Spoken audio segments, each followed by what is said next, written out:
arrest. He's the third person to be charged. Federal Treasurer Scott Morrison today acknowledged that housing affordability in Australia is in crisis.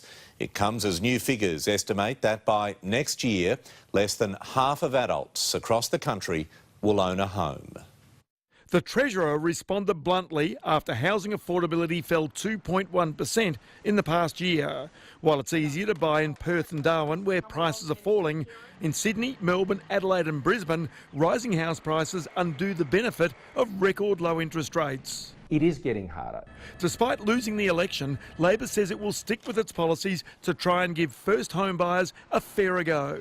It's up to the government whether they want to drop their ridiculous and shrill scare campaign against Labor's sensible negative gearing and capital gains tax reforms. You don't fix the housing affordability crisis, if that's how it's termed, by driving up rents. It really is quite a complex issue, but certainly we'd like to see home ownership rates for younger generations climbing back up again. It's complex but urgent. A new study by the Melbourne Institute says currently 51.7% of adults own a home, but this will fall below 50% by next year.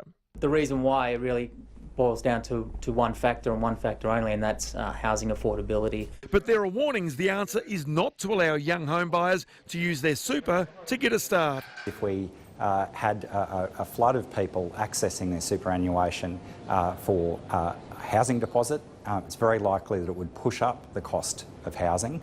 The result, younger buyers face difficult choices. You need to have 2 jobs, and often you need one of those jobs to be quite flexible. But for many hard-pressed families, that's often still not enough. It's something the Shackners know all too well. They've been renting for more than 10 years. It seems even harder to get into the market with 3 children and childcare costs and all the rest of it, even with both of us working. State governments say one answer to housing affordability are projects such as this one that integrate both private housing with social housing.